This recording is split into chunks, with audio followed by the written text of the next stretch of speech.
من الشيطان الرجيم بسم الله الرحمن الرحيم وإذا رأيت الذين يخوضون في آياتنا فأعرض عنهم حتى يخوضوا في حديث غيره وإما ينسينك الشيطان فلا تقعد بعد الذكرى مع القوم الظالمين وما على الذين يتقون من حسابهم من شيء ولكن ذكرى لعلهم يتقون وذر الذين اتخذوا دينهم لعبا ولهوا وغرتهم الحياة الدنيا وذكر به أن تبصل نفس بما كسبت ليس لها من دون الله ولي ولا شفيع وإن تعدل كل عدل لا يؤخذ منها أولئك الذين أبصروا بما كسبوا لهم شراب من حميم وعذاب أليم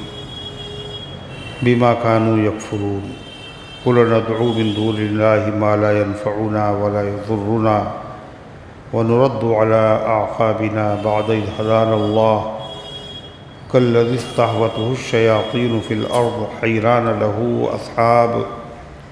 له أصحاب يدعونه إلى الهدى ائتنا قل إن هدى الله هو الهدى وأمرنا لنسلم لرب العالمين وأن أقيموا الصلاة واتقوه وهو الذي إليه تحشرون وهو الذي خلق السماوات والأرض بالحق ويوم يقول كن فيكون قوله الحق وله الملك يوم ينفخ في الصور عالم الغيب والشهادة وهو الحكيم الخبير وإذ قال إبراهيم لأبيه آذر تتخذ أصناما آلهة إني أراك وقومك في ضلال مبين وكذلك نري إبراهيم ملكوت السماوات والأرض وليكون من الموقنين فلما جن عليه الليل رأى كوكبا قال هذا ربي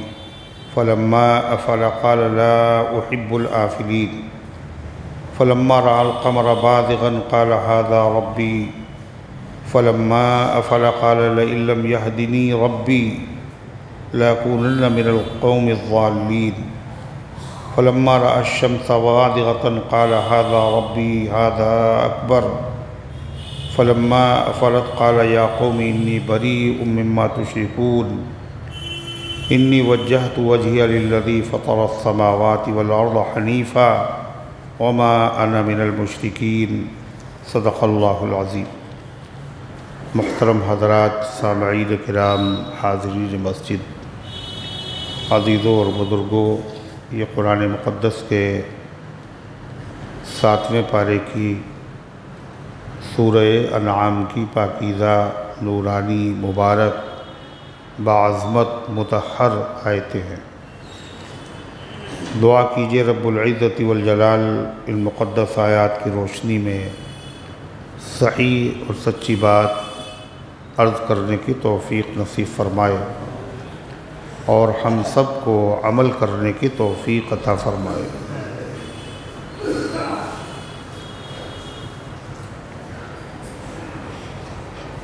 حق تعالی شانہ نے ارشاد فرمایا وَإِذَا رَأَيْتَ الَّذِينَ يَخُوضُونَ فِي آيَاتِنَا فَأَعْرِضْ عَنْهُمْ،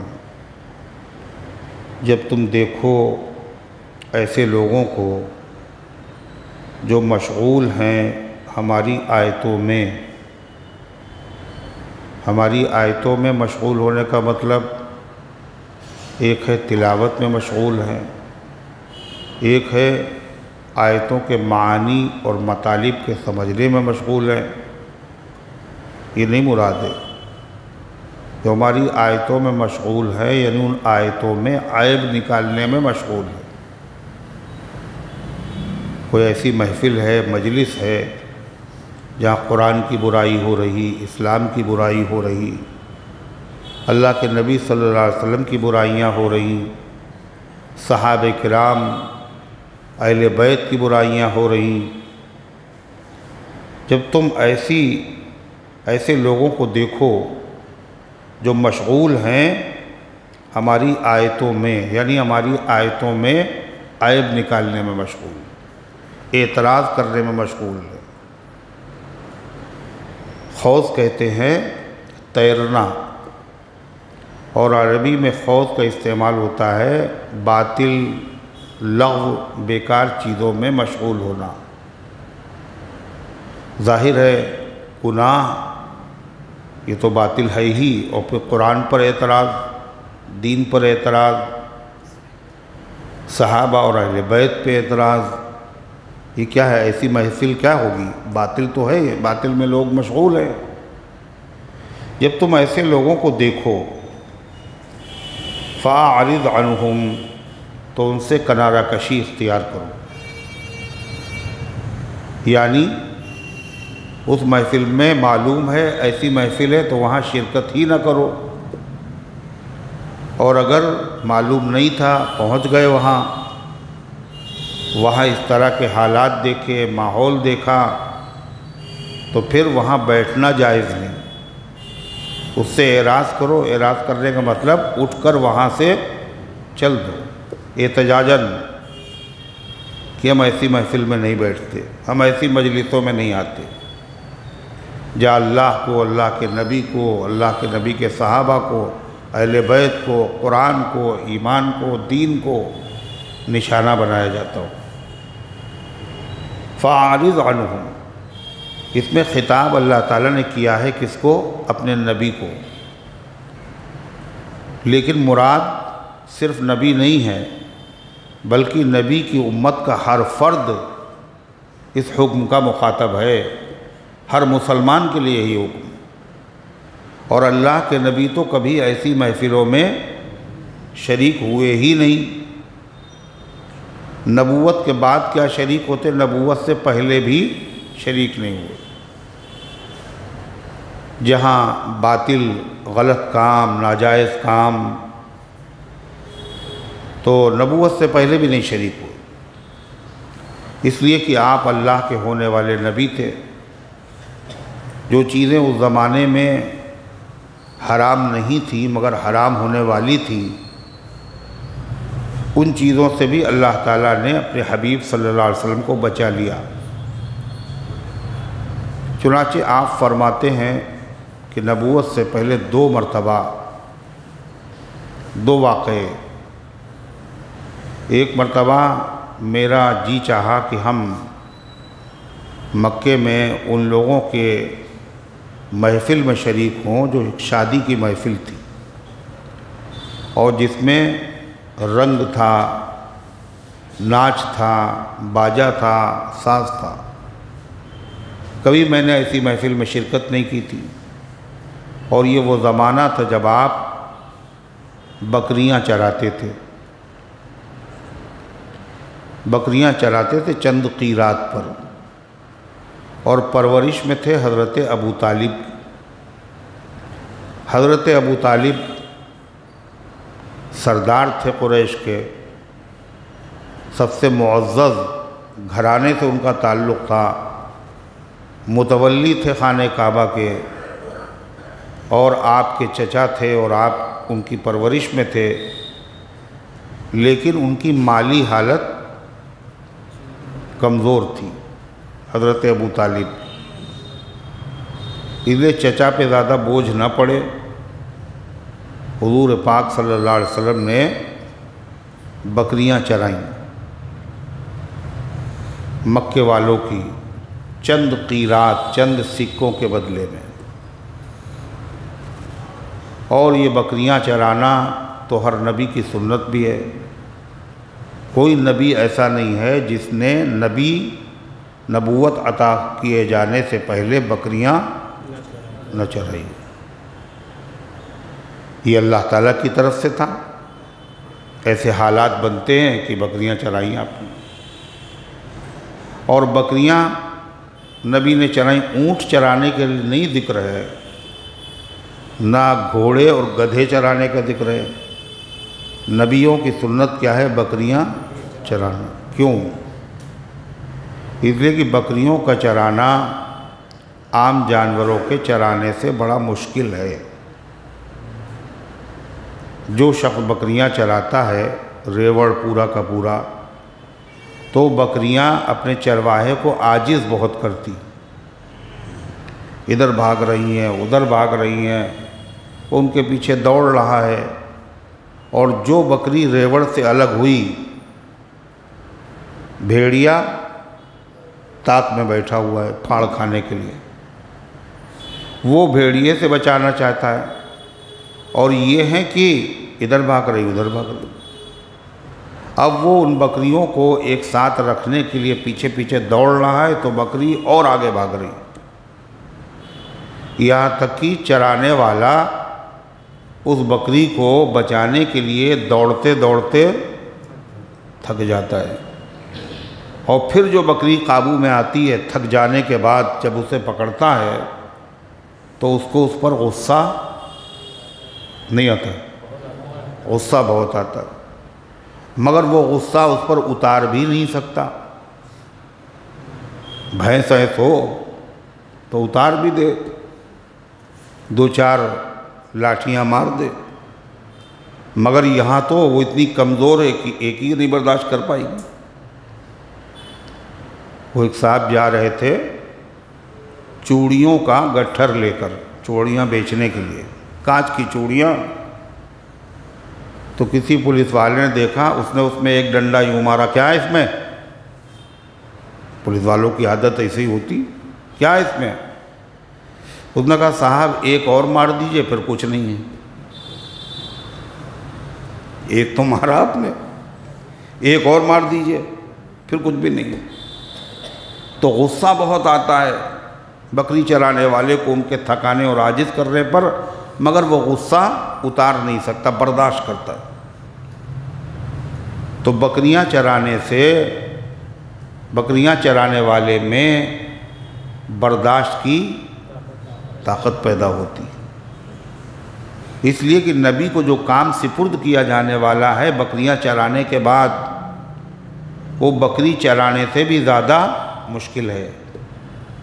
امت میں ہر طرح کے لوگ ستائیں گے، عاجز کریں گے، حق کے خلاف سازشیں کریں گے، قابو ملے گا نبی کو، نبی اگر بد دعا کر دے تو پھر کہیں کے نہیں رہیں گے، اور بد دعا کرنے کا جی بھی چاہ رہا ہے، مگر وہی برداشت، اتنی برداشت نبی میں ہوتی ہے، اتنی برداشت کسی میں نہیں ہوتی۔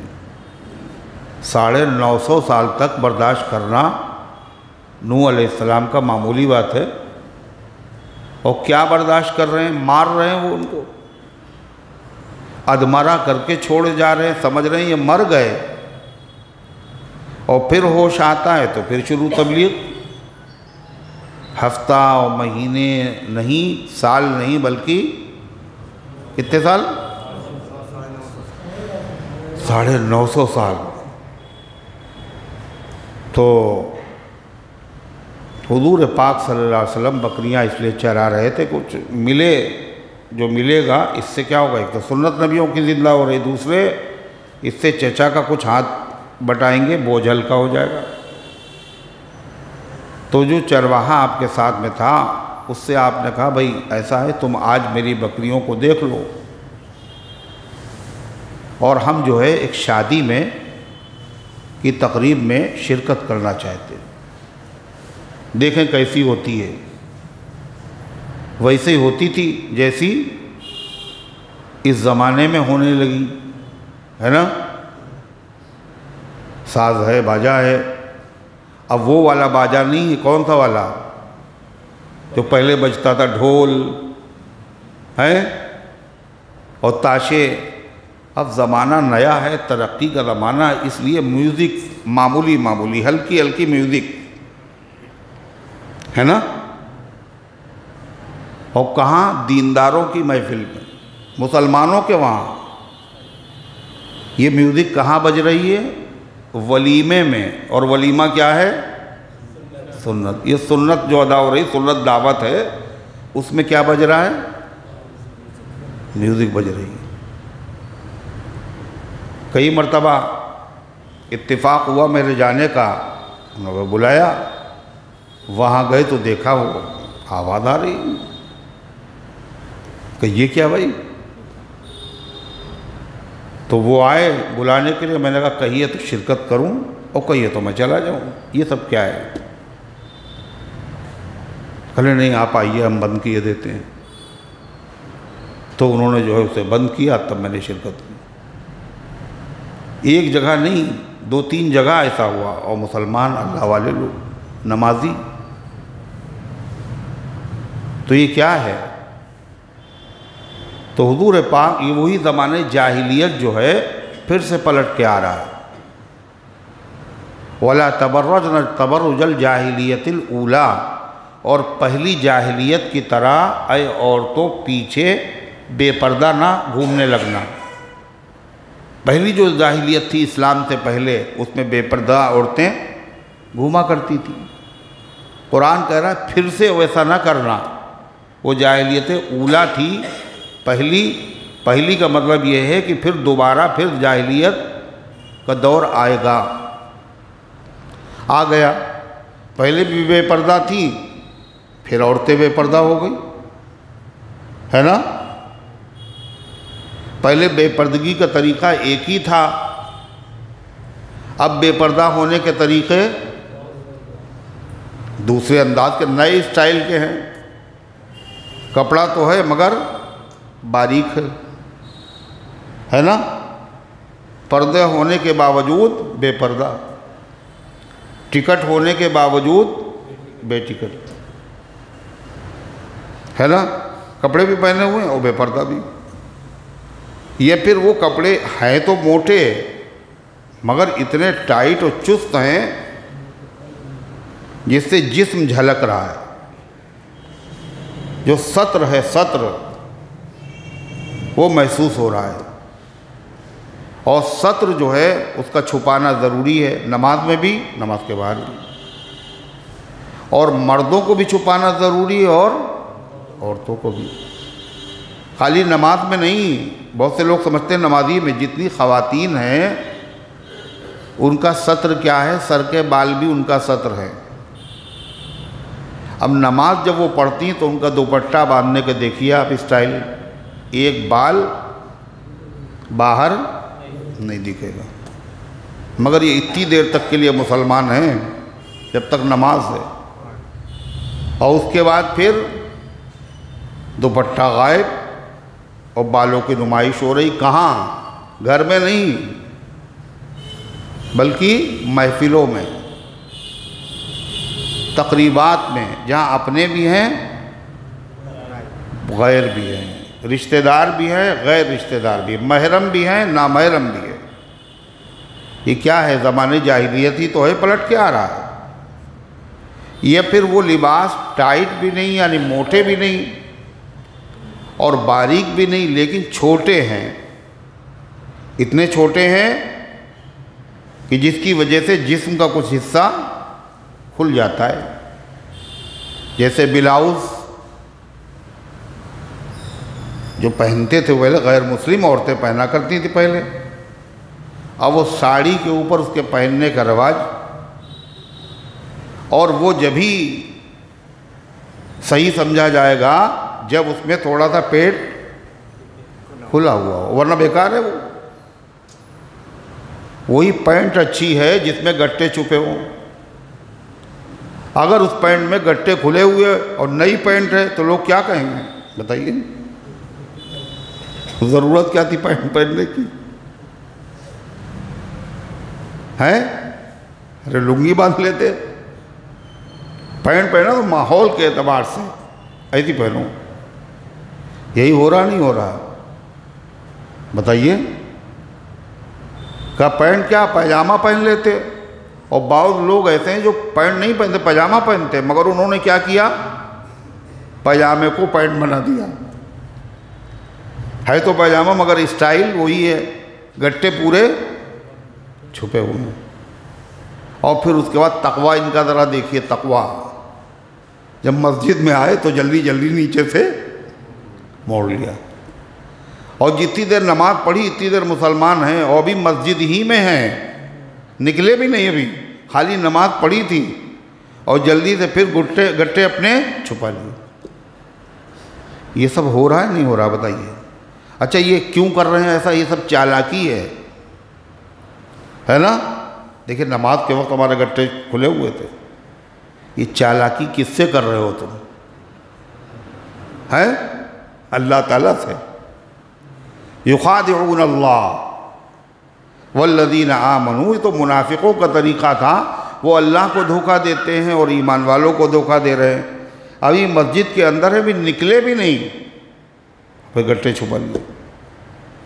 اور جبکہ یہ گناہ کبیرہ ہے، اور گناہ کبیرہ کا حکم کیا ہے؟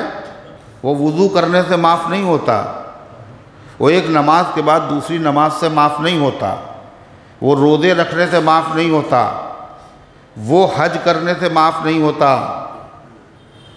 اس کی معافی کے لیے شرط ہے کہ آدمی اللہ سے توبہ کرے باقاعدہ۔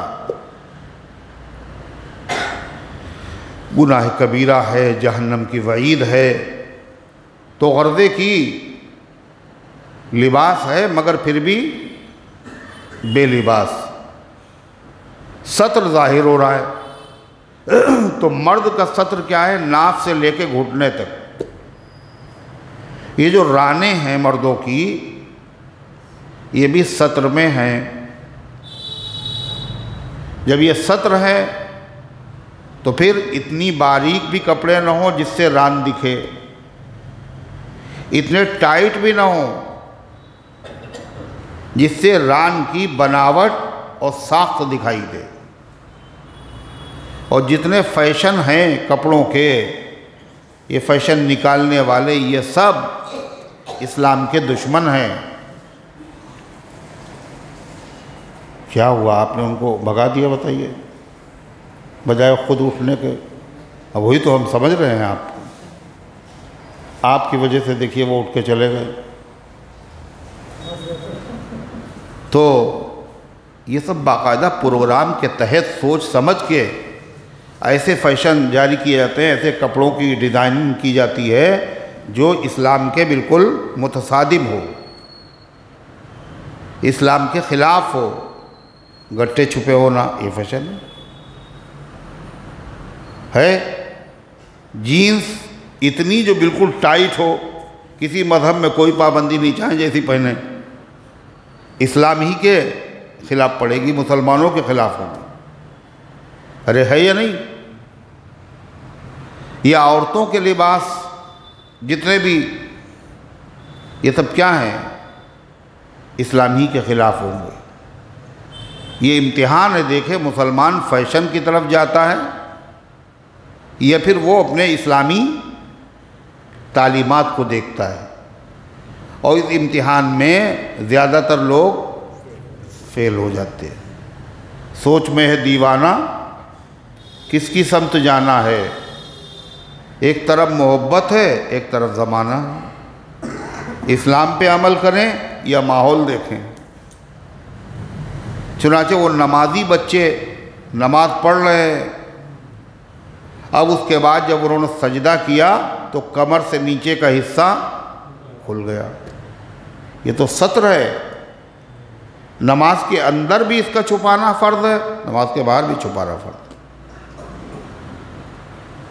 تو غرضے کہ نبی پاک صلی اللہ علیہ وسلم نے ان سے کہا بھائی میری بکریاں دیکھ لو، ہم ذرا شادی دیکھیں۔ تو آپ جب تشریف لے گئے جہاں یہ پروگرام ہونا تھا، ابھی پروگرام شروع نہیں ہوا، آپ کے اوپر اللہ کی طرف سے نیند طاری ہو گئی۔ اتنی گہری نیند تھی کہ آپ کی آنکھیں نہیں کھلی، سب کچھ ہو گیا، سورج کی شعاؤں نے آپ کو اٹھا دیا۔ تو آپ نے اس چرواہے سے کہا بھائی میری بکریاں دیکھ لینا، ہم دیکھ آئے اس کو، کل تو گئے تھے آپ، گئے تھے مگر ہم نے دیکھا کچھ نہیں، ایک مرتبہ اور دوبارہ آپ گئے، پھر یہی ہوا آپ کے ساتھ۔ تو یہ تو اللہ کے رسول صلی اللہ علیہ وسلم نبوت عطا کیے جانے سے پہلے ہی ایسی محفلوں میں آپ نے شرکت نہیں کی ہے۔ عام مخاطب ہیں مگر مخاطب آپ کے واسطے سے آپ کی امت کا ہر فرد ہے۔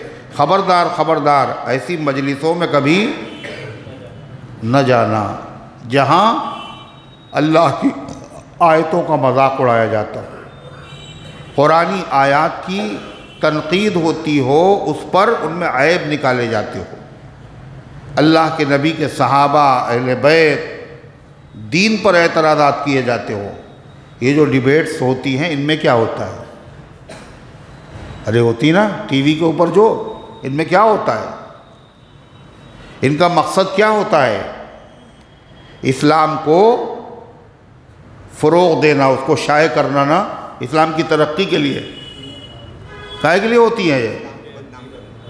اسلام کو بدنام کرنے کے لیے، اعتراض کرنے کے لیے، لوگوں کو بدظن کرنے کے لیے، اسلامی تعلیمات پر اعتراضات، اس پر اعتراض کے اس میں عیب ڈھونڈنے کے لیے ہوتی، اور ان میں کسی نہ کسی اسلامی اسکالر کو بھی بلا لیا جاتا ہے، تاکہ دیکھیے ہم اپنی طرف سے نہیں کر رہے ہیں، باقاعدہ ہم انصاف والے ہیں، ہم نے ہر قوم کے نمائندے کو بلایا ہے، دیکھیے مسلمانوں کو بھی نمائندہ ہمارے وہاں موجود ہے، اور جن صاحب کو بلایا جاتا ہے وہ ان کو یا تو علم نہیں ہوتا ہے اسلام کی باتوں کا جو پورا جواب دے سکیں، ہے نا، ڈھونڈ ڈھونڈ کے ایسے لوگوں کو بلایا جاتا ہے، اور وہ بھی بےتاب ہیں جانے کے لیے۔ ارے دنیا ہمیں دیکھے گی، اس سے کیا ہوگا؟ بدنام جو ہوں گے تو کیا نام نہ ہوگا؟ اس سے کیا ہوتا ہے؟ نام تو ہوگا، سستی شہرت ملے گی، اسی بہانے چلے جا رہے ہیں۔ یہ بھی اسلام کو بدنام کرنے والوں کا حصہ ہیں۔ ارے کاہے کے لیے جا رہے ہو؟ جب تم نہیں کر سکتے ہو تو جا کیوں رہے ہو؟ اس کا مطلب جو ان کے پروگرام ہے اس پروگرام کو آپ کامیاب بنانے کے لیے جا رہے ہیں، تو آپ بھی اسی میں شریک ہیں۔ اِنَّكَ اِذًا مِثْلُهُمْ، اگر تم اس ایسی محفل سے نہیں اٹھے تو تم بھی انہی جیسے سمجھے جاؤ گے۔ یا تو ایسے لوگ ہوتے ہیں جن کو معلومات نہیں ہوتی، یا پھر وہ ایسے لوگ ہوتے ہیں جن کو برائے نام بلایا جاتا۔ مقصد کیا ہوتا ہے؟ مقصد اسلام کی نمائندگی نہیں ہوتی، مقصد اسلام پر اعتراض ہوتا ہے، اور دیکھتے ہیں یہ آدمی صحیح جواب دے دے گا تو پھر کیا کرتے ہیں؟ اس کو بات ہی نہیں کرنے دیتے، ہے نا، اس کو بات ہی نہیں کرنے دیتے، موقع شور مچاتے رہتے ہیں۔ تو اسی لیے ایسی جگہوں پر جانا کیا ہے؟ بولو، صحیح نہیں ہے۔ قرآن کہتا ہے وَإِذَا رَأَيْتَ الَّذِينَ يَخُوضُونَ فِي آيَاتِنَا فَأَعْرِضْ عَنْهُمْ، جب دیکھو تم ایسے لوگوں کو جو مشغول ہیں، جھگڑے کر رہے ہیں، اعتراض کر رہے ہیں ہماری آیتوں کے بارے میں، تو ان سے اعراض کرو، کنارہ کش رہو، مت جاؤ وہاں۔ تو کیا بالکل ملنا جلنا چھوڑ دیں ایسے لوگوں سے؟ حَتَّى يَخُوضُوا فِي حَدِيثٍ غَيْرِهِ، ہمیشہ کے لیے پابندی نہیں ہے، یہاں تک کہ وہ مشغول ہو جائے دوسری بات میں۔ اسلام پر اعتراض کی جو باتیں تھیں وہ ختم ہو گئی، دوسری باتیں چل رہی ہیں، تو ان کی محفل میں اب تم جا سکتے ہو۔ لیکن ان کی محفل میں گئے، باتیں تو دوسری ہو رہی تھی، مگر اسلام پر اعتراض کی باتیں شروع ہونے میں کتنی دیر لگتی؟ جب آپ گئے تو دوسری باتیں تھیں، آپ کو جیسے ہی دیکھا وہاں پہ شروع کر دی۔ تو اس لیے ایسی محفلوں میں جانا ہی جائز نہیں ہے، اور اگر پہنچ گئے اور معلوم نہیں تھا تو جیسے علم ہو اس مجلس کا بائیکاٹ کرنا، اور وہاں سے احتجاجاً واک آؤٹ کرنا، اور وہاں سے احتجاجاً اٹھ کے چلے آنا، یہ کیا ہے؟ یہ فرض ہے، ذمہ داری ہے مسلمان کی۔ اگر اس میں اسلامی غیرت ہے، حمیت ہے، تو وہ سن ہی نہیں سکتا۔ فرمایا وَإِمَّا يُنْسِيَنَّكَ الشَّيْطَانُ فَلَا تَقْعُدْ بَعْدَ الذِّكْرَىٰ مَعَ الْقَوْمِ الظَّالِمِينَ، اور اگر شیطان تمہیں بھلا دے، شیطان کیا بھلا دے؟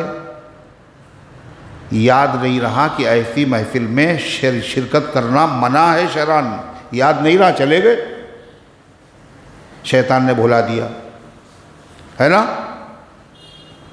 تو فرمایا وَإِمَّا يُنْسِيَنَّكَ الشَّيْطَانُ، اور اگر شیطان تمہیں بھلا دے شریعت کے اس حکم کو، تو جیسے ہی وہاں پہنچے تو دیکھ لیا کیا ماحول ہے، اب تو یاد آ جائے گا، نہیں یاد آ جائے گا۔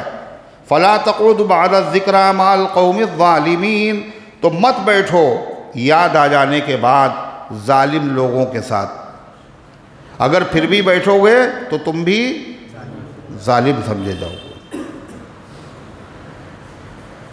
وَمَا عَلَى الَّذِينَ يَتَّقُونَ مِنْ حِسَابِهِمْ مِنْ شَيْءٍ وَلَٰكِنْ ذِكْرَىٰ لَعَلَّهُمْ يَتَّقُونَ۔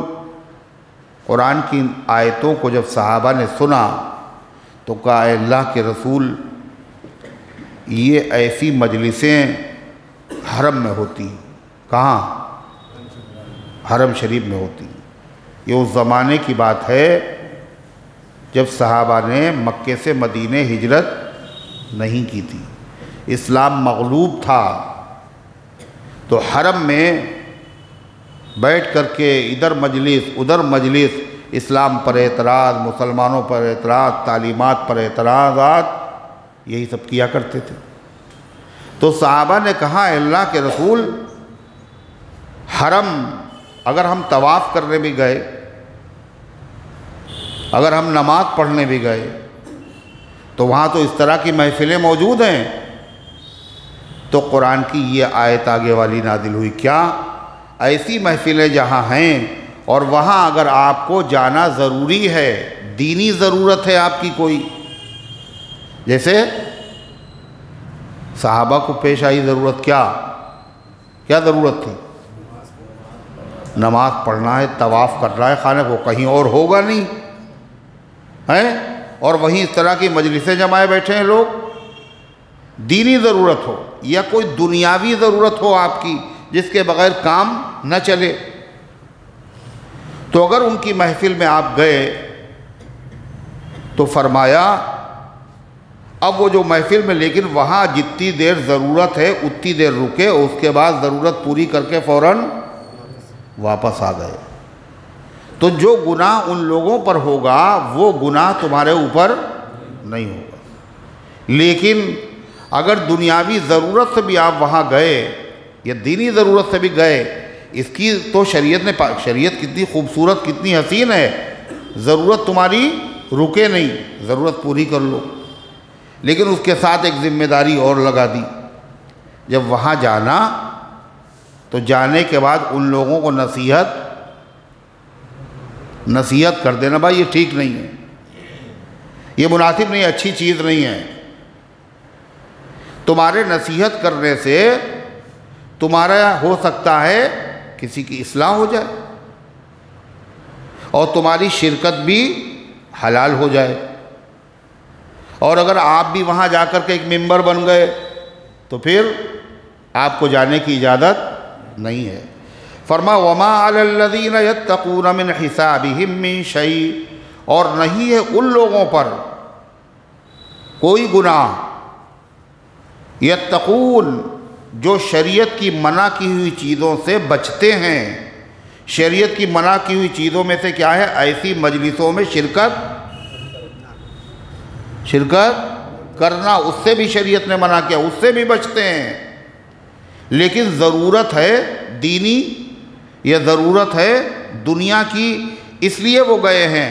اللہ فرماتا وَمَا عَلَى الَّذِينَ يَتَّقُونَ، تو نہیں ہے احتیاط کرنے والوں پر، گناہ سے بچنے والوں پر، من حسابہم، ان کا حساب، کس کا حساب؟ جو گناہ میں مبتلا ہے، اعتراضات دین پر کر رہے ہیں، ان کی باز پرس، ان کا حساب کتاب، ان کا گناہ، ان کا وبال اس آدمی پر نہیں پڑے گا، لیکن وَلَٰكِنْ ذِكْرَىٰ لَعَلَّهُمْ يَتَّقُونَ، لیکن نصیحت کرنا ضروری ہے، خالی گئے اور چلے آئے نہیں، نصیحت کرے۔ اب نصیحت کے بھی کئی انداز ہیں، نصیحت بھی کئی طریقے سے ہوتی ہے، ہمیشہ زبانی ہی سے نصیحت تھوڑی ہوتی ہے، عمل سے بھی نصیحت ہوتی. عمل سے نصیحت کیا ہے؟ آپ گئے مجلس میں، آپ نے ضرورت پوری کی اور آپ نے کوئی دلچسپی نہیں لی، اور آپ کے چہرے کا رنگ کیسا ہے؟ بدلا ہوا ہے، ظاہر ہو رہا ہے جیسے آپ کو بہت ناگوار ہو رہا ہے، اور آپ انہوں نے اصرار کیا بیٹھیے، پانی پیجئے، کھانا کھائیے، مگر آپ نے جی نہیں، ہم نہیں کھانا کھاتے، ہم نہیں بیٹھیں گے، جس سے ان کو معلوم ہو کہ یہ بات ان کو ناگوار گزری ہے. تو ہو سکتا ہے دل میں اللہ خوف پیدا کر دے اور یہی ہدایت کا ذریعہ بن جائے، اور ہو سکتا ہے وہ اسلام قبول کر لے، اور یہ نہیں تو کم سے کم تمہارا لحاظ تو کیا اس نے، کم سے کم آئندہ ان کے سامنے ایسی بات نہیں کریں گے، ان کو برا لگتا. ایسا کرتے ہیں لوگ، نہیں کرتے. تو وہ صاحب جو ہے جب وہاں گئے ولیمے میں، وہاں تو میوزک چل رہا تھا، تو انہوں نے میوزک روک دیا. اس کے بعد جو ہے جب وہاں کھانا کھا لیا تو ان کو مولانا کو ذرا جلدی کھانا کھلا دوں، جلدی کھانا کھلا دوں تاکہ یہ کباب میں ہڈی ہے یہ نکل جائے. اس کے بعد پھر اپنے وہی میوزک چلے. تو یہ سب کیا ہے؟ لحاظ ہے تھوڑا سا، ہے نا، کہ چلے جائیں گے تو بدنامی ہوگی، اور بجے گا تو شریک نہیں ہوں گے. اس لیے بھائی جلدی کر لو، ایک اچھی صورت اختیار کرو، وہ جلدی جاؤ بھائی. تو اللہ تعالیٰ فرماتا ہے یہ بھی ایک کیا ہے؟ نصیحت ہے. وَلَٰكِنْ ذِكْرَىٰ لَعَلَّهُمْ يَتَّقُونَ، لیکن نصیحت کرنا ضروری ہے. زبان سے کر سکتا ہو زبان سے کر دے، جہاں معلوم ہے اپنے سے چھوٹے ہیں، ان پر اثر پڑے گا، اگر ہم نکیر کریں گے، اعتراض کریں گے، تو وہاں خاموش رہنا جائز نہیں ہے، نصیحت کرے. مگر نصیحت بھی ایسے انداز سے کرے جس کی وجہ سے قبول ہونے کی، ماننے کی امید پیدا ہو. یہ نہیں کہ ایسے نصیحت کی تو ضد پیدا ہو، اچھا ابھی تو ایک ہی ہارن لگایا تھا، اب تو 2 اور لگا دیں. ایسا بھی ہوتا ہے نا. اللہ فرماتا وَذَرِ الَّذِينَ اتَّخَذُوا دِينَهُمْ لَعِبًا وَلَهْوًا وَغَرَّتْهُمُ الْحَيَاةُ الدُّنْيَا، کا ایسی مجلس جہاں دین پر، قرآن پر، نبی پر، صحابہ پر، اہل بیت پر اعتراض ہو، ایسی محفل کا حکم بیان کیا گیا، وہاں جانا نہیں چاہیے. اور یہ بھی مسئلہ سن لیے، جو کام خود کرنا ناجائز ہے، جو کام خود کرنا ناجائز ہے، اگر کسی محفل میں وہ کام ہو رہا ہو تو اگرچہ آپ نے نہیں کیا، مگر اس محفل میں جانا بھی کیا ہے؟ ناجائز. تعزیہ خود سے بنانا ناجائز. اچھا خود نہ بنانا مگر پیسے دے کے کسی سے بنوا دینا، یہ کیا ہے؟ یہ بھی ناجائز ہے نا. تعزیہ دیکھنا یہ کیا ہے؟ جائز ہے.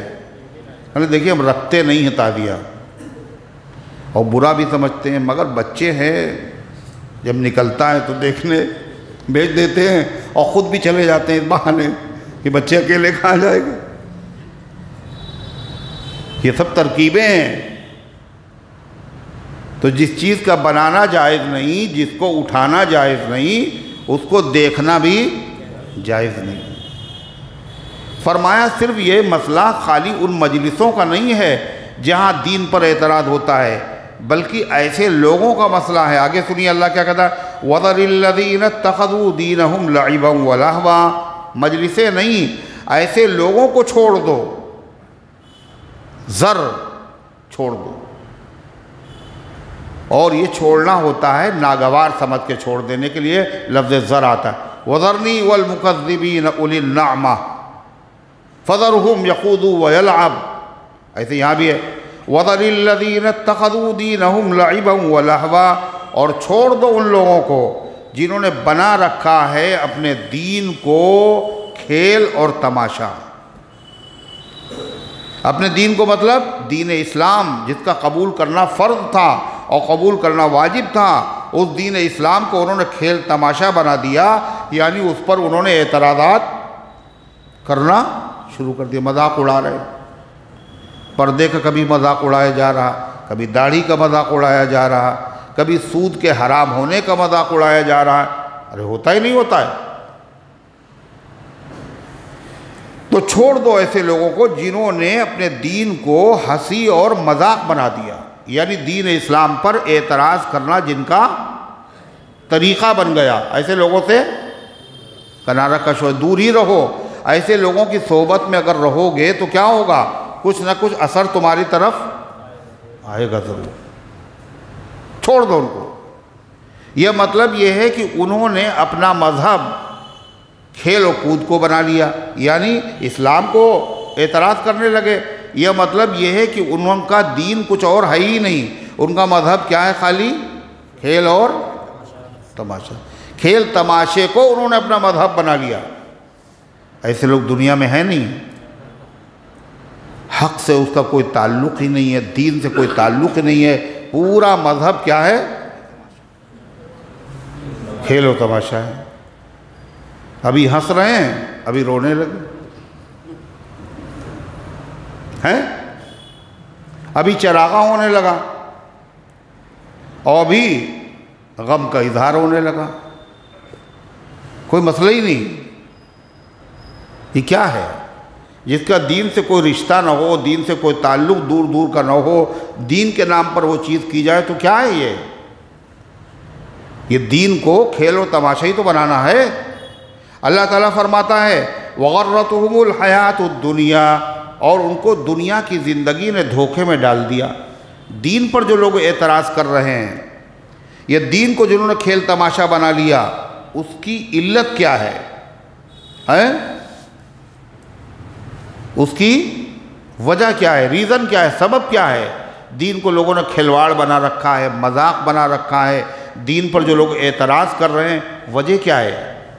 غرتہم الحیات الدنیا، دنیا کی زندگی نے انہیں دھوکے میں ڈال دیا، یعنی دنیا کی لذتوں میں وہ ایسے مست ہیں، ان کو یہ خیال ہی نہیں آتا کہ ہم مریں گے بھی اور اللہ کو منہ دکھائیں گے، اور اس کے بعد حساب کتاب ہوگا، اور اس کے بعد جزا سزا بھی ہو سکتی ہے۔ یہ خیال ہی نہیں ان کو۔ غرتہم الحیات الدنیا، انہیں دھوکے میں ڈال دیا ہے دنیا کی زندگی نے۔ وَذَكِّرْ بِهِ أَن تُبْصَلَ نَفْسٌ بِمَا كَسَبَتْ، ایسے لوگوں سے دوستی نہ رکھو، زر چھوڑ دو، تعلق نہ رکھو، لیکن تعلق نہ رکھنے کے باوجود، خلا ملا نہ رکھنے کے باوجود نصیحت ان کو پھر بھی کرتے رہو۔ کیا کہا اللہ تعالیٰ نے؟ وَذَكِّرْ بِهِ، اور ان کو نصیحت کیجئے اس کے ذریعے سے۔ نصیحت کیجئے اس کے ذریعے سے۔ کس کے ذریعے سے؟ قرآن پاک کے ذریعے سے۔ اللہ کہہ رہا نصیحت کیجئے اس کے ذریعے سے۔ معلوم یہ ہوا قرآن کے ذریعے سے نصیحت کرنے کا حکم اللہ نے اپنے نبی کو دیا، اور نبی کے واسطے سے امت کو بھی دیا، نصیحت اس کے ذریعے سے کیجئے۔ جو اس کے ذریعے سے نصیحت میں اثر ہوگا، وہ کسی ذریعے سے نصیحت میں اثر نہیں ہوگا۔ کیوں؟ یہ اللہ کا کلام ہے۔ اس نے پتھر دل موم کو، پتھر جیسا دل رکھنے والوں کو موم بنا دیا۔ اس نے بد اخلاق لوگوں کو بااخلاق بنا دیا۔ اس نے بکریوں کے چرانے والوں کو، بتائیے، حکومت کرنا، انسانوں پر حکومت کرنے کا سلیقہ سکھا دیا۔ یہ کیا چیز تھی؟ کس نے بدلا تھا ان کو؟ بتائیے، اسی قرآن میں۔ اتر کر حرا سے سوئے قوم آیا، اور ایک نسخہ کیمیا ساتھ لایا۔ حرا کی پہاڑی سے اتر کر اپنی قوم کے پاس آئے، اور ساتھ میں کیا لائے؟ نسخہ کیمیا۔ کیا چیز؟ نسخہ کیمیا جانتے ہو کیسی ہوتی ہے؟ لال لال ہیں؟ کیا ہوتا ہے؟ نہیں رکو تو سننے دو۔ ہاں کیا بنتا ہے؟ ہر چیز بن سکتی ہے، ہر چیز نہیں بنتی۔ کیمیا کہتے ہیں سونا بنانے کا نسخہ، یعنی تانبے سے سونا بن جائے گا، اس کو کہتے ہیں نسخہ کیمیا۔ ایک نسخہ کیمیا ساتھ لایا۔ کیا ہے وہ نسخہ کیمیا؟ خالی انسان سونا نہیں بنتا اس سے، بلکہ کیا بن جاتا ہے؟ سونا گر بن جاتا ہے۔ اس سے آدمی صرف ہدایت کے راستے پر نہیں آتا بلکہ دوسروں کو راستہ دکھانے والا بن جاتا ہے۔ اس سے بیمار اچھا نہیں ہوتا بلکہ بیمار خود ہی ڈاکٹر اور مسیحا بن جاتا ہے نا؟ کیا بن جاتا ہے؟ خود نہ تھے جو راہ پر اوروں کے ہادی بن گئے۔ خود نہ تھے جو راہ پر، سیدھے راستے پہ جو خود نہیں چل رہے تھے، اور بعد میں کیا ہوا؟ وہ اوروں کے ہادی بن گئے۔ کیا نظر تھی جس نے مردوں کو مسیحا کر دیا، ہے نا؟ جس کی نظر میں اتنی تاثیر تھی، جس نے مرے ہوئے لوگوں کو کیا کر دیا؟ نہ صرف جلا دیا بلکہ دوسروں کو زندگی دینے کا اور شفا دینے کا ذریعہ بنا دیا۔ دل کو روشن کر دیا، آنکھوں کو بینا کر دیا۔ کس نے؟ اللہ کے رسول صلی اللہ علیہ وسلم نے۔ اور کیسے کر دیا؟ وہ سب ہدایت پہ راستے پہ کہاں تھے؟ 1,24,000 جو شاگرد تیار کیے، کیا کہہ دیا؟ اصحابی کالنجوم، میرے صحابہ ہدایت کے ستارے ہیں۔ بِأَيُّهُمُ اقْتَدَيْتُمْ اهْتَدَيْتُمْ، جس کسی کا دامن تھام لو ہدایت پر رہو گے، گمراہ نہیں ہو، گمراہی تمہارے پاس نہیں آئی، ہے نہیں؟ درفشانی نے تیری قطروں کو دریا کر دیا۔ درفشانی، در موتی، درفشانی موتیوں کو بکھیرنا۔ مراد نبی کریم علیہ السلام کی زبان سے نکلنے والے نورانی کلمات، یہ در ہے۔ درفشانی نے تیری قطروں کو دریا کر دیا۔ جو قطرے تھے ان کو کیا کر دیا؟ آپ کے زبان سے نکلنے والے کلمات نے ایسا علم والا بنا دیا کہ وہ قطرے تھے اور کیا بن گئے؟ علم کا سمندر بن گئے۔ درفشانی نے تیری قطروں کو دریا کر دیا اور دل کو روشن کر دیا، آنکھوں کو بینا کر دیا۔ دل اندھے تھے، حقیقت میں آنکھیں نہیں اندھی ہوتی، دل اندھے ہوتے ہیں۔ دل اندھے تھے، دلوں کو روشن کر دیا، اور آنکھوں میں جو روشنی نہیں تھی آنکھوں میں روشنی پیدا کر دی۔ خود نہ تھے جو راہ پر اوروں کے ہادی بن گئے، کیا نظر تھی جس نے مردوں کو مسیحا کر دیا۔ یہ کمال کس کا ہے؟ جناب محمد رسول اللہ صلی اللہ علیہ وسلم کا ہے۔ اور کس کے ذریعے سے آپ نے یہ سب کر دیا؟ اللہ قرآن میں وَذَكِّرْ بِهِ، اس قرآن کے ذریعے سے آپ لوگوں کو نصیحت کیجئے۔ إِنَّ هَذِهِ تَذْكِرَةٌ، یہ نصیحت نامہ ہے۔ فَمَنْ شَاءَ ذَكَرَ، جس کا جی چاہے اس سے نصیحت حاصل کرے۔ فَبِأَيِّ حَدِيثٍ بَعْدَهُ يُؤْمِنُونَ، اس کے بعد کس چیز پر ایمان لائیں گے؟ اگر اس پر ایمان نہیں لائے تو کس پر ایمان لائیں گے؟ اگر اس سے ان میں تبدیلی نہیں ہوئی تو پھر کس چیز سے تبدیلی ہوگی؟ وَذَكِّرْ بِهِ أَن تُبْصَلَ نَفْسٌ بِمَا كَسَبَتْ، اور ان کو اس قرآن کے ذریعے سے نصیحت کیجئے، أَن تُبْصَلَ نَفْسٌ بِمَا كَسَبَتْ، کہ آدمی پھنس نہ جائے اپنے کیے ہوئے کاموں میں۔ نصیحت کیجئے، کہیں ایسا نہ ہو نصیحت ان تک نہیں پہنچی اور الٹے سیدھے کام کر کے وہ پھنس گئے۔ کاہے میں پھنس گئے؟ اللہ کے عذاب میں۔ اور جب وہ اللہ کے عذاب میں پھنس جائیں گے تو اللہ کے عذاب سے چھڑانے والا کوئی نہیں۔ لیس لہا من دون اللہ ولی ولا شفیع، نہیں ہوگا اس کا کوئی اللہ کے علاوہ حمایتی اور نہ سفارش کرنے والا۔ جب کوئی آدمی پھنس جاتا ہے مصیبت میں تو مصیبت سے نکلنے کے اور نکالنے کے کئی طریقے ہیں۔ کوئی آدمی پھنس جاتا ہے دنیا میں مصیبت میں، اس کو کیسے نکالا جاتا ہے؟ کئی طریقے ہیں اس کے، 4۔ ایک طریقہ کیا ہوتا ہے؟ سارے لوگ مل کر کے زبردستی اس کو چھوڑا لیں، ہے نا؟ اللہ کے ہاں جو مجرم ہوگا پورا میدان محشر مل کر اس کو چھڑانا چاہے اللہ کے خلاف۔ دوسرا طریقہ کیا ہوتا ہے؟ ارے بھائی ان کو کیا دینا ہے، کاہے کے لیے آپ نے ان کو پھنسایا ہے، ان کا کیا حق باقی ہے آپ کے اوپر؟ جو حق ان سے لینا ہے آپ کو وہ ہم دیے دیتے ہیں۔ تو قیامت کے دن کوئی حق بھی دینے والا نہیں ہوگا، ہے؟ تیسرا طریقہ کیا ہوتا ہے؟ کسی بڑے آدمی کو ڈھونڈا جائے جس کا پریشر پڑے، سفارش، تو وہاں کوئی سفارش کرنے والا بھی ایسے لوگوں کو نہیں ملے گا۔ چوتھا طریقہ کیا ہوتا ہے کہ جرمانہ دے دو بھائی، ہے نا؟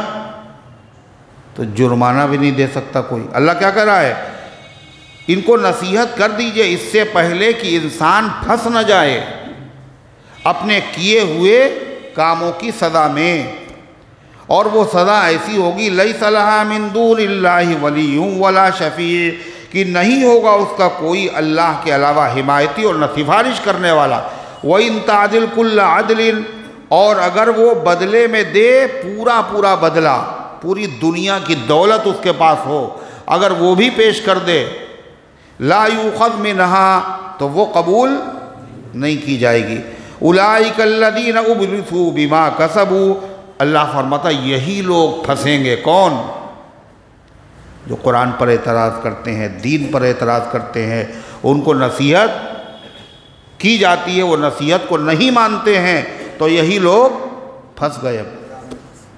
اب یہ ایسے پھنسے ان کو کوئی نہیں چھوڑا سکتا۔ کیا کہا؟ اولئک الذین ابسلوا بما کسبوا، یہی لوگ گرفتار ہو گئے اپنے کیے ہوئے اعمال کے نتیجے میں۔ کیا ملے گا ان کو؟ لہم شراب من حمیم وعذاب علیم بما کانوا یکفرون، ان کے لیے پینے کے لیے کھولتا ہوا پانی ہے۔ کیسا؟ دنیا کا کھولتا ہوا نہیں ہے، وہ آخرت کا کھولتا ہوا ہے۔ اتنا کھولتا ہوا ہے اس سے زیادہ کھول نہیں سکتا۔ پیالہ منہ میں لگائے گا اور اس کی ہیٹ سے پورے چہرے کی کھال پیالے میں آ جائے گی، اور منہ میں جیسے پیالہ لگائے گا تو پانی جو اندر جائے گا ساری آتے واتے سب کاٹ ڈالے گا، اور نیچے کا ہونٹ لٹک کر سینے پہ آ جائے گا، اور اوپر کا ہونٹ چہرے کو چھپا لے گا، دانت باہر نکل آئے گا۔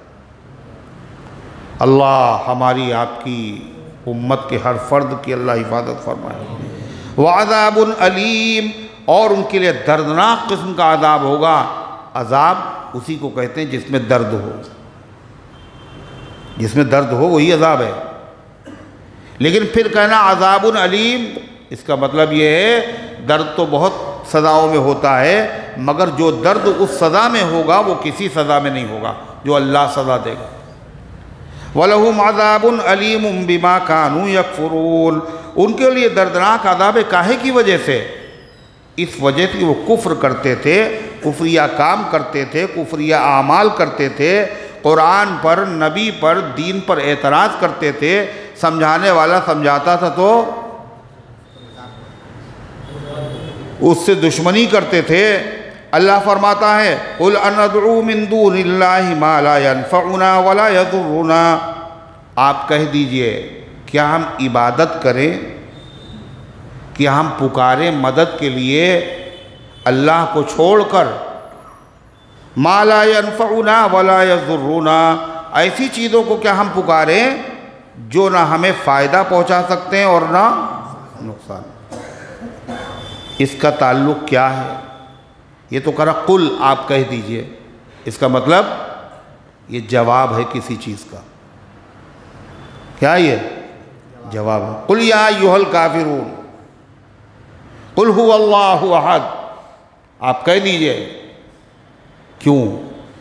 یعنی کسی نے کچھ کہا ہے تو جواب میں آپ یہ کہہ دیجئے. یہاں کیا کہا تھا لوگوں نے؟ مشرکین مکہ نے مسلمانوں سے کہا تھا تم ایسا کرو اپنا مذہب چھوڑ دو اور ہمارے مذہب میں آ جاؤ. پہلے بھی ہمارے مذہب میں تم لوگ تھے، ملا جا مذہب چھوڑ کے چلے گئے، اور ابھی بھی غنیمت ہے، آ جاؤ تمہیں سارا سکھ اور سارا چین اور ساری دولت اور جو کچھ تم کہو گے وہ سب کچھ دیں گے. اور مذہب کیا تھا ان کا؟ کہ اللہ کو چھوڑ کر غیر اللہ کی پوجا شروع کر دو. پتھروں کے بت ہیں، ان سے اپنی ضرورتیں مانگو، یہی تھا. تو اللہ نے جواب سکھایا، ان سے کہہ دو معبود کم سے کم ایسا ہونا چاہیے. کیسا؟ کہ جو اس کی پوجا کرے اس کو فائدہ پہنچائے، اور جو نہ پوجا کرے اس کو نقصان پہنچائے. اور جن کی تم پوجا کرتے ہو وہ اگر پجاریوں کو، اپنی پوجا کرنے والوں کو فائدہ بھی نہیں پہنچا سکتے، ہے نا، بلکہ وہ پجاری ہی ان کو، بولو کیا، پجاری ہی ان کو فائدہ پہنچاتے ہیں. ان کو کپڑے پہناتے ہیں، ان کو نہلاتے ہیں، ان کی آنکھوں میں سرما لگاتے ہیں، ان کو دھوتے ہیں اور کریم پاؤڈر ان کا کرتے ہیں، اور ان کو بہت ہی حفاظت سے رکھتے ہیں، ورنہ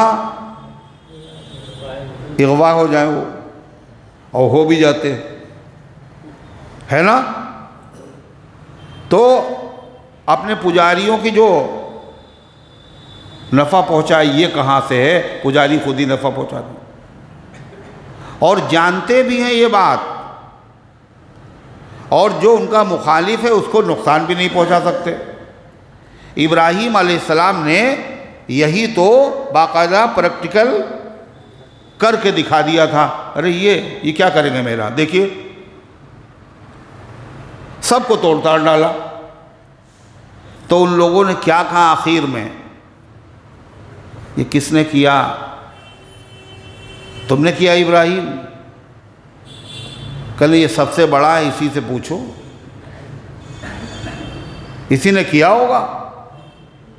اس لیے کہ بڑی مچھلیاں چھوٹی مچھلیوں کو کھا جاتی ہیں، یہی بڑا ہے. اس نے سوچا میری خدائی میں سب شریک ہو گئے ہیں، چڑھاوے ادھر زیادہ جانے لگے، تو چلو ان کا قصہ ختم کر دو. پھر ابراہیم علیہ السلام نے دوسری بات کہ فَاسْأَلُوهُمْ إِنْ كَانُوا يَنْطِقُونَ، ارے جن کی پٹائی ہوئی ہے یہ خدا ہے نا تمہارے، انہی سے پوچھ لو نا تمہیں کس نے مارا. فَاسْأَلُوهُمْ إِنْ كَانُوا يَنْطِقُونَ، ان سے پوچھ لو اگر یہ بول پاتے ہوں. ابراہیم علیہ السلام کے ایک ایک لفظ پہ غور کیجئے، انہی سے پوچھو اگر یہ ہیں، اگر یہ کہاں ہے، اگر یہ بول پاتے ہوں. جب ابراہیم علیہ السلام نے یہ کہا تو وہ ہتھوڑا جو تھا وہ دماغ کے اوپر لگا. واقعی سچی بات تو کہہ رہے ہیں، اس سے پوچھیں، اس سے پوچھیں، اس سے پوچھیں، اس سے پوچھیں. ارے جس پر ظلم ہوا یہ خدا ہیں، انہی سے کیوں نہ پوچھا جائے. پھر اس کے بعد قرآن کہتا ہے ثُمَّ نُكِسُوا عَلَىٰ رُؤُوسِهِمْ، ابراہیم کی بات سننے کے بعد شرمندہ ہو گئے اور مارے شرم کے اپنے سر جھکا لیے اور کہنے لگے دبی زبان میں، ابراہیم تمہیں تو پتہ ہے یہ بول نہیں پاتے، تمہیں تو معلوم ہے، قد علمت ما ہؤلاء ينطقون، تمہیں تو معلوم ہے یہ بول نہیں پاتے. اب ابراہیم علیہ السلام تو اسی انتظار میں تھے یہ کہیں تو پھر بتائیں ان کو. جب انہوں نے یہ کہا تو کہا لعنت ہے تمہارے اوپر اور تمہارے ایسے خداؤں پر جو بولنے تک سے عاجز ہوں. تو جب وہ بھی عاجز ہیں تو ان کے جو پجاری ہیں وہ بھی، یہ کہا ابراہیم علیہ السلام نے. تو ابراہیم علیہ السلام نے تو دکھا دیا. جب یہ سب ہو گیا تو ان لوگوں نے کیا کہا ان لوگوں نے کیا کہا؟ سب کچھ سمجھ لیا، دیکھ لیا ان میں کچھ نہیں ہے، اگر کچھ ہوتا تو ابراہیم سلامت کیسے رہتے؟ کہنے وَانْصُرُوا آلِهَتُكُمْ إِن كُنتُمْ فَاعِلِينَ، میاں اپنے خداؤں کی مدد کرو اگر کچھ کرنا ہے تمہیں، اپنے خداؤں کی مدد کرو، یعنی جس نے ان کے ساتھ ایسا کیا ہے اس سے بدلہ لو، خدا نہیں بدلہ لیں گے، تم ہی لوگ بدلہ لو۔ قالوا حرقوه، جلا دو، ہے نا، جلا دو۔ تو اللہ وہی کہہ رہا ہے ان سے کہہ دو، تم ہم سے کہہ رہے ہو کہ ان کی عبادت کرو، ان کی پوجا کرو جن کو ہم نے چھوڑا ہے بڑی مشکل سے، اللہ نے عقل دی، عقل سلیم دی، پہلے ہم بھی تمہاری طرح پاگل تھے، انہی کے پیچھے پڑے ہوئے تھے، کیا ہم ان کو بلائیں اللہ کو چھوڑ کر؟ ما لا ينفعنا ولا يضرنا، جو ہمیں نفع بھی نہیں پہنچا سکتے اور ہمیں نقصان بھی نہیں پہنچا سکتے۔ وَنُرَدُّ عَلَىٰ أَعْقَابِنَا بَعْدَ إِذْ هَدَانَا اللَّهُ، اور کیا ہم اپنے پیروں کو بل پھر لوٹ جائیں اس کے بعد کہ اللہ نے ہمیں ہدایت دے دی؟ کیا آنکھوں میں نور آ جانے کے بعد کیا اپنی آنکھوں کو پھر سے پھوڑ لے؟ یہی مطلب ہوا نا۔ اللہ نے ہدایت دے دی، ان کی بے چارگی، ان کی درماندگی، ان کا عاجز ہونا سب سمجھ میں آ گیا، بالکل آنکھوں سے دیکھ لیا مسلمان ہونے کے بعد، کیا پھر سے اندھے بن جائیں؟ زبان ملنے کے بعد پھر سے گونگے ہو جائیں؟ کان ملنے کے بعد پھر سے بہرے ہو جائیں؟ کیا چاہتے ہو تم؟ وَنُرَدُّ عَلَىٰ أَعْقَابِنَا بَعْدَ إِذْ هَدَانَا اللَّهُ، اور کیا ہم لوٹ جائیں اپنے ایڑیوں کے بل اس کے بعد کہ اللہ نے ہمیں ہدایت دے دی؟ اگر ایسا ہوا تو ہمارا حال اس آدمی کی طرح ہوگا جو اپنے ساتھیوں کے ساتھ جنگل کا سفر کر رہا ہے اور اپنے ساتھیوں سے الگ ہوا اور جنگل کے کسی جن نے اس کے دماغ پہ اثر ڈال دیا، اب وہ ادھر ادھر بھاگ رہا ہے، راستہ اس کو نہیں مل رہا ہے، اس کے ساتھی اس کو دیکھ رہے ہیں اور اس سے کہہ رہے ادھر آ جاؤ، ادھر آ جاؤ، مگر وہ آنے کے لیے تیار ہی نہیں، تو اس کا انجام ہلاکت کے علاوہ کچھ نہیں ہے۔ ایسے ہی غلط راستے پر سیدھے راستے پہ چل رہے ہیں اللہ کے نبی صلی اللہ علیہ وسلم کی رہنمائی میں، اگر ہم یہ دین چھوڑ کر کے وہی دین اختیار کر لیں، اس کا مطلب یہ ہوا کہ جان بوجھ کر کے ہم نے اپنے راستے کو چھوڑ دیا اور ہمیں شیاطین اچک لیں گے اور پھر سیدھے راستے کی طرف ہمیں بلائیں گے، پھر بھی ہم شیطان کے قبضے میں چلے جائیں گے اور برباد ہو جائیں گے، ہدایت ہمیں نصیب۔ اللہ فرماتا کالذی استہوتہ الشیاطین، ہماری مثال اس شخص کی طرح ہو جائے گی جس کو شیطانوں نے بہکا دیا ہو، فی الارض، جنگل میں، حیران، وہ حیران و پریشان ہو کہاں جائیں، لہو اصحاب یدعونہ الی الہدی ائتنا، اور اس کے ساتھی اس کو بلا رہے ہوں کہ ہدایت کی طرف آؤ، یہ سیدھا راستہ ہے، تم بھٹکے ہوئے نہیں ہو، مگر شیطان نے دماغ اتنا مفلوج کر دیا ہے کہ وہ ماننے کے لیے تیاری نہیں۔ قل ان ہدی اللہ والہدی، ان سے بتا دو جتنے راستے دنیا کے ہیں ان میں سے کسی میں ہدایت نہیں ہے، ہدایت اسی میں ہے جس کو اللہ نے ہدایت کہا ہے، اور وہ ہدایت صرف اور صرف اسلام میں ہے۔ ان الدین عند اللہ الاسلام، دین معتبر مقبول اللہ کے نزدیک صرف اسلام۔ ومن یبتغی غیر الاسلام دینا فلن یقبل منہ، اسلام کے علاوہ جو کسی دین کو تلاش کرے گا اپنی نجات کے لیے، اللہ کے وہاں وہ قبول ہی نہیں کیا جائے گا۔ قل ان ہدی اللہ والہدی، کہہ دیجئے ہدایت صحیح راستہ وہ ہے جو اللہ تعالیٰ کا بتایا ہوا ہے۔ وَأُمِرْنَا لِنُسْلِمَ رَبِّ الْعَالَمِينَ، اور ہمیں اللہ کی طرف سے حکم دیا گیا ہے ہم رب العالمین کے حکموں کے پابند رہیں۔ اللہ کے ہر حکم کو ماننے کا نام ہی کیا ہے؟ اسلام ہے۔ وَأُمِرْتُ، وَأُمِرْنَا، ہمیں حکم دیا گیا ہے، لِنُسْلِمَ لِرَبِّ الْعَالَمِينَ، کہ ہم تابع فرمان رہیں رب العالمین کے۔ وَأَنْ أَقِيمُوا الصَّلَاةَ، اور ہمیں حکم دیا گیا ہے کہ نماز کو قائم کرو۔ وَاتَّقُوهُ، اور اللہ ہی سے ڈرتے رہو۔ وَهُوَ الَّذِي إِلَيْهِ تُحْشَرُونَ، اس لیے بھی ڈرتے رہو کہ اللہ کی ذات وہ ایک ذات ہے جس کے سامنے، جس کی عدالت میں سب کو ایک دن پیش کیا جائے گا، اکٹھا کیا۔ یحشرون وَهُوَ الَّذِي خَلَقَ السَّمَاوَاتِ وَالْأَرْضَ بِالْحَقِّ، اور اس کی عدالت بڑی ہے، اس کی طاقت بڑی ہے، اس کا علم بڑا ہے۔ کیا ہے اس کی طاقت؟ وہی ہے جس نے خلق السماوات والارض بالحق، جس نے بنائے آسمان اور زمین ٹھیک ٹھیک، کہیں پہ انگلی رکھنے کی گنجائش نہیں ہے۔ اتنے بڑے آسمان، اتنی زمین بنائی، حکمت کے ساتھ بنائے، بے فائدہ نہیں بنائے۔ آسمان کو دیکھ کر آسمان بنانے والا سمجھ میں آتا ہے، جب آسمان اتنا بڑا ہے، اس کا بنانے والا کتنا بڑا ہو۔ یہ سورج اتنا روشن ہے اور چاند اتنا منور ہے، تو ان کا بنانے والا کتنا روشن و منور ہوگا۔ اللہ تعالیٰ فرماتا ہے وَيَوْمَ يَقُولُ كُن فَيَكُونُ، اور ساری دنیا کے لوگوں کو میدان محشر میں اکٹھا کرنا اللہ کے لیے مشکل کیوں؟ یوم یقول، جس دن وہ کہے گا کن، ہو جا، فیکون، ہو جائے گا، اس کے لیے کیا مشکل ہے؟ قولہ الحق، اسی کی بات سچی ہے۔ وَلَهُ الْمُلْكُ يَوْمَ يُنْفَخُ فِي الصُّورِ، اور اسی کی حکومت ہوگی جس دن سور پھونکا جائے گا۔ جس دن، اس دن کس کی حکومت ہوگی؟ کس کی ہوگی؟ اس دن اسی کی حکومت ہوگی جس دن سور پھونکا جائے گا۔ کس کی؟ آواز کس کی ہے؟ پھر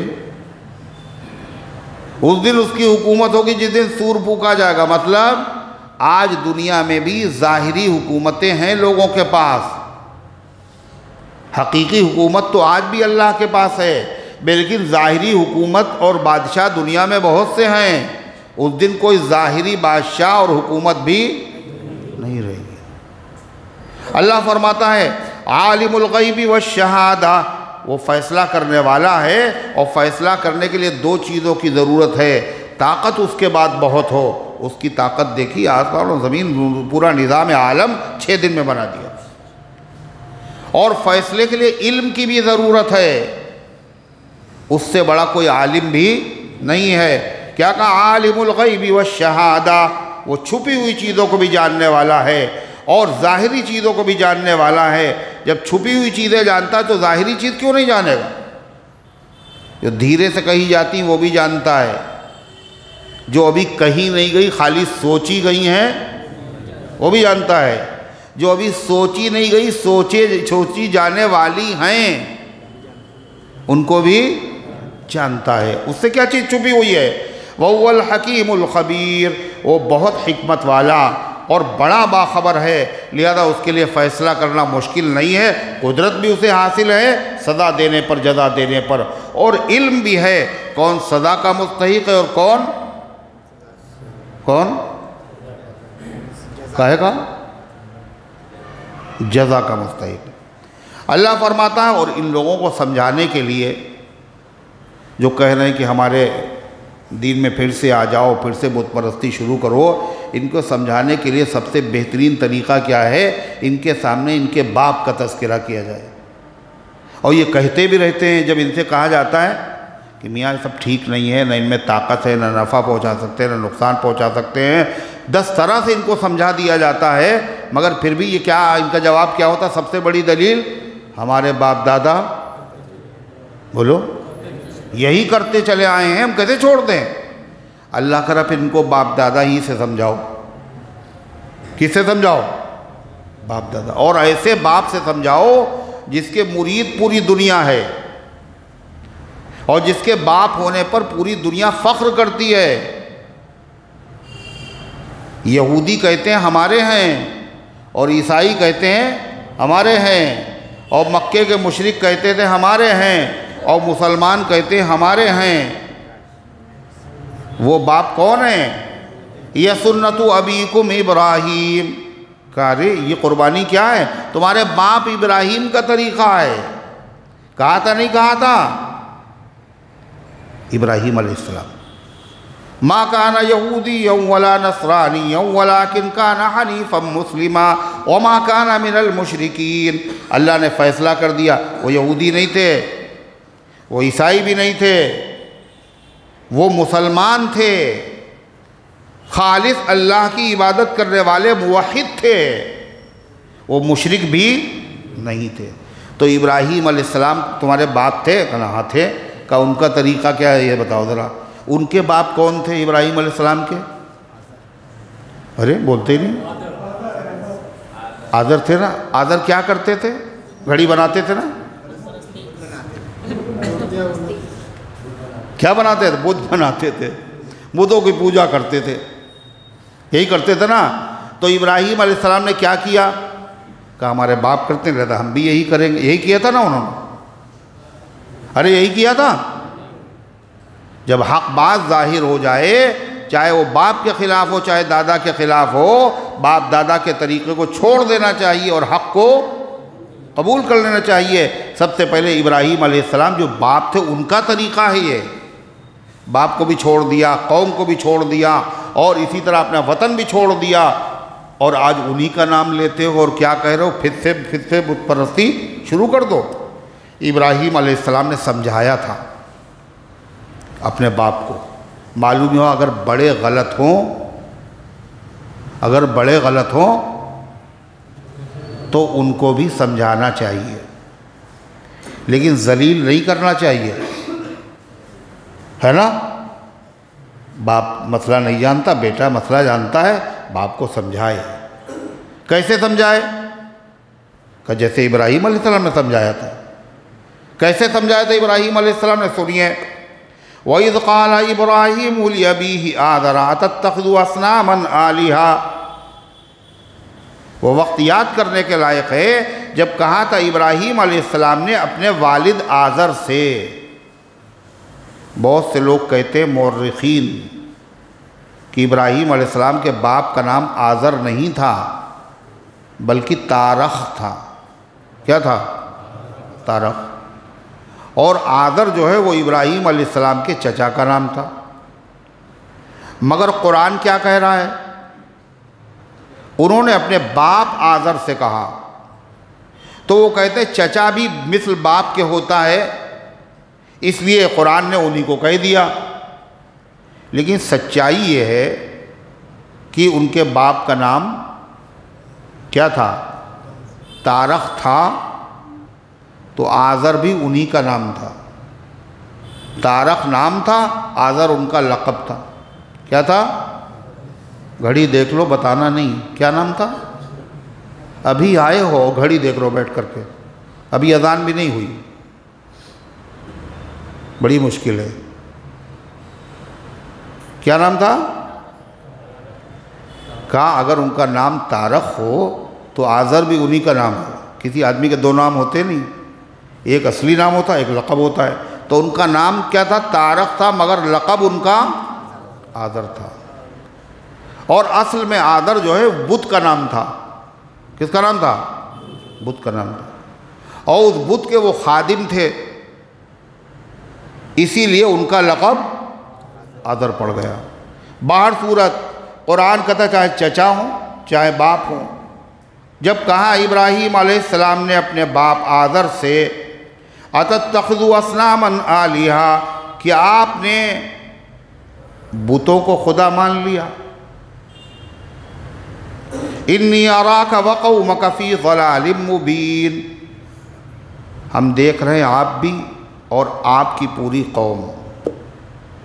اس کا مطلب وہ میری قوم نہیں ہے، ہم مسلمان ہیں اور وہ غیر ایمان والے ہیں.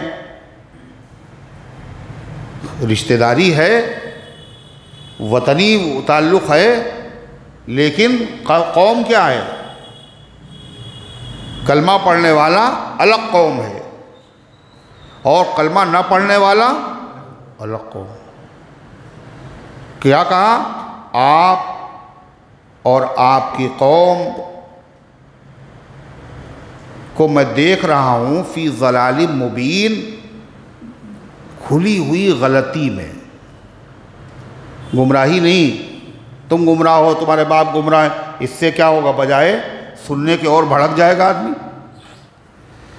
کہہ لیں ایسی غلطی میں ہم دیکھ رہے ہیں آپ کو اور پوری قوم کو، بالکل کھلی ہوئی ہے، یعنی دو دو چار کی طریقے سے اس کا غلط ہونا ظاہر ہے۔ کسی بھی عقل مند آدمی سے پوچھ لیجئے کہ یہ بت جن کو اپنے ہاتھوں ہی سے تم نے تراشا ہو، تمہارے بنائے بغیر جو خود نہ بنتے ہوں، وہ تمہیں کیا فائدہ پہنچائیں گے؟ ارے ہے یا نہیں بتائیے؟ فی ضلال مبین، کھلی ہوئی گمراہی میں، کھلی ہوئی غلطی میں۔ اللہ فرماتا اور ایسے ہی جیسے یہ ہم نے ان کو سمجھایا بت پرستی بری چیز ہے، ایسے ابراہیم علیہ السلام کو دنیا جہان کے دلائل ہم نے سمجھائے تھے۔ پوری دنیا اور آسمانوں سے اوپر اور زمینوں کے نیچے کیا ہے، ابراہیم علیہ السلام کو ہم نے آنکھوں سے دکھا دیا تھا، پردے ہٹا دیے تھے۔ جس آدمی نے ساری مخلوق کو دیکھ لیا ہو تو اس کا خدا پر ایمان اور یقین کیسا ہوگا؟ وہ پہچانتا ہے خدا کیسا ہونا چاہیے، اور یہ پھٹیچر لوگ اس کے سامنے خدا کیسے کہلائے جا سکتے ہیں؟ یہ تو بہت بڑی گستاخی ہے۔ جو آسمان و زمین کا خالق ہو، ساری کائنات کا خالق ہو، ہر چیز اس کی بنائی ہوئی ہو، اس کے برابر ان کو کھڑا کر دینا جن کو خود خدا کے بنائے ہوئے لوگوں نے بنایا ہو، اور جیسا چاہا ہو ویسا بنایا ہو، اور اگر نہ بناتے تو وہ بنتے بھی نہیں، جو اتنے محتاج ہوں، اس کو خدا کے برابر ٹھہرا دینا، یہ کیا ہے؟ کھلی ہوئی گمراہی ہے نہیں؟ کیا کہا ابراہیم علیہ السلام؟ اللہ کہتا وَكَذَلِكَ نُرِي إِبْرَاهِيمَ مَلَكُوتَ السَّمَاوَاتِ وَالْأَرْضِ، اور اسی طرح ہم نے دکھلا دیا ابراہیم علیہ السلام کو آسمان اور زمین کے عجائبات، وَلْيَكُونَ مِنَ الْمُوقِنِينَ، تاکہ ہو جائیں کامل یقین کرنے والوں میں سے۔ یقین تو پہلے سے تھا، جس نے آسمان کے اوپر کی چیزیں بھی دیکھ لی ہوں اور زمین کی لاکھوں اور ہزاروں چیزوں کی اصلیت دیکھ لی ہو، تو اس کے یقین کا کیا کہنا، اس کے یقین کو کون مقابلہ کر سکتا ہے؟ تو ابراہیم علیہ السلام کی قوم جیسے بت پرستی کرتی تھی، ایسے ہی وہ لوگ چاند کو بھی خدا سمجھتے تھے، اور ستارے کو بھی سمجھتے تھے، اور سورج کو بھی۔ ابراہیم علیہ السلام نے اپنی قوم کو بتوں کی پوجا کرنا یہ غلط ہے یہ بتایا، اور چاند اور سورج بھی خدا نہیں ہو سکتے یہ بھی سمجھایا، مناظرہ کیا ان سے۔ مگر مناظرے کا انداز دیکھیے پہلے ابراہیم علیہ السلام کا۔ قرآن کہتا فَلَمَّا جَنَّ عَلَيْهِ اللَّيْلُ رَأَىٰ كَوْكَبًا، جب ان پر رات چھا گئی، ایک دن رات تھی، بڑا اندھیرا ہوا، تو ابراہیم علیہ السلام اپنی قوم سے کیا کہا؟ قوم کے سامنے کہہ رہے ہیں رَأَىٰ كَوْكَبًا، انہوں نے ایک ستارے کو دیکھا۔ قَالَ هَذَا رَبِّي، ابراہیم علیہ السلام نے قوم سے کہا یہ میرا رب ہے، تمہارے خیال میں، تمہارے خیال میں یہی ہے میرا رب ہے نا؟ ان کی قوم کیا سمجھتی تھی؟ یہ رب ہے۔ تو ابراہیم علیہ السلام ستارہ دیکھ کے کر تمہارے خیال میں یہی میرا رب ہے، لیکن ابھی اس کی حقیقت معلوم ہو جائے گی تمہیں۔ کیا ہوا؟ فلما افلا، جب وہ ستارہ چھپ گیا اور ڈوب گیا، قال لا احب الآفلین، کہا میں ڈوبنے والوں سے محبت نہیں کرتا۔ تو منہ چھپا کے چلا گیا، اب کل پھر آئے گا اور پھر اتنے وقت ڈوب جائے گا۔ جیسے مزدور کی ڈیوٹی نا، اتنے بجے آنا، اتنے بجے چلے جانا۔ جو خود اپنا وجود سلامت نہ رکھ سکے، جو اپنا منہ ظاہر کرے اور پھر چھپا کے چلا جائے، یہ کیسے خدا ہو سکتا ہے؟ اس میں تبدیلی چینجنگ ہو رہی ہے۔ جس میں تبدیلی اور چینجنگ ہو وہ چیز ہمیشہ نہیں رہتی، اور جو ہمیشہ نہ رہے وہ خدا۔ پھر کیا ہوا؟ فَلَمَّا رَأَى الْقَمَرَ بَازِغًا، دوسری رات ہوئی تو چاند دیکھا ابراہیم علیہ السلام نے، چاند کو دیکھا چمکتا ہوا، چاند ستارے سے کم چمکتا ہے نا، ہے نا، زیادہ چمکتا ہے۔ اچھا، جب دیکھا چاند کو چمکتا ہوا، قال ھذا ربی، کہ تمہارے خیال میں یہ میرا رب ہو سکتا ہے، دنیا میں جو کچھ ہو رہا ہے یہی کر رہا ہے۔ پھر کہ ابھی معلوم ہو جائے گی اس کی بھی حقیقت۔ فلما افلا، جب وہ چھپ گیا، قال لئن لم يهدني ربي لاكونن من القوم الظالمین، ابراہیم علیہ السلام نے کہا اگر میرا رب مجھے ہدایت نہ دیتا تو میں بھی گمراہ لوگوں میں سے ہو جاتا، جیسے وہ اس کو خدا سمجھے ہوئے ہیں میں بھی اس کو سمجھ لیتا، اللہ نے مجھے ہدایت دی۔ بات ختم نہیں ہوئی، اب کیا ہوا؟ اب دن نکلا تو دن میں کیا دیکھا؟ سورج۔ فلما رأى الشمس بازغة، جب انہوں نے دیکھا سورج کو جھلکتا ہوا، قال ھذا ربی ھذا اکبر، کہ یہ ہے تمہارے خیال میں میرا رب، یہ سب سے بڑا ہے، یہ تمہارے خیال میں میرا رب ہے اور یہ سب سے بڑا ہے۔ فلما افلت، کائے کی آواز؟ مائک کی ہے کیا؟